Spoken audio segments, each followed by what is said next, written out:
Hello everyone, this is Maha from Unique Thread Saree Academy. இன்னைக்கு ஆரி God பற்றி ஒரு சின்ன டிப்ஸ் நான் உங்களுக்கு ஷேர் பண்ணுறேன். ஸோ 5 ஃபீட் காட்டில் பார்த்தீங்க அப்படின்னா இந்த மாதிரி 1 மீட்டர் கிளாத் அட்டாச் பண்ணலாம்.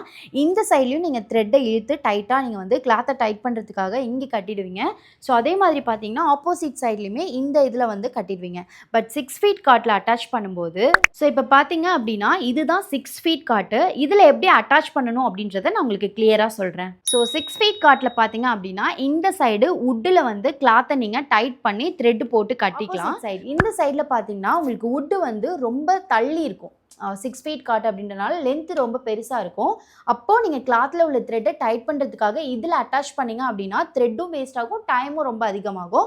ஸோ அதனால இந்த காட் ஃபிக்ஸ் பண்ணுவோம் இல்லையா, அந்த கயிறை நான் இப்படி சென்டரில் டைட்டாக இந்த மாதிரி நீங்கள் ஃபிக்ஸ் பண்ணும்போது உங்களுக்கு ரொம்பவே ஈஸியாகவும் இருக்கும், டைமும் சேவ் ஆகும், இந்த த்ரெட்டும் வேஸ்ட் ஆகாது. நெக்ஸ்ட் டைம் நீங்கள் ஆரி காட் ஃபிக்ஸ் பண்ணுறீங்க அப்படின்னா இந்த டிப்ஸை ஃபாலோ பண்ணுங்கள். ஸோ உங்களுக்கு இந்த வீடியோ யூஸ்ஃபுல்லாக இருந்துச்சு அப்படின்னா மறக்காமல் கமெண்ட் பண்ணுங்கள். நெக்ஸ்ட்டு நம்மளோட பேஜை ஃபாலோ பண்ணிக்கோங்க. இது மாதிரியான யூஸ்ஃபுல் டிப்ஸ் வந்து நம்ம நிறைய ஷேர் பண்ணுவோம். தேங்க்யூ.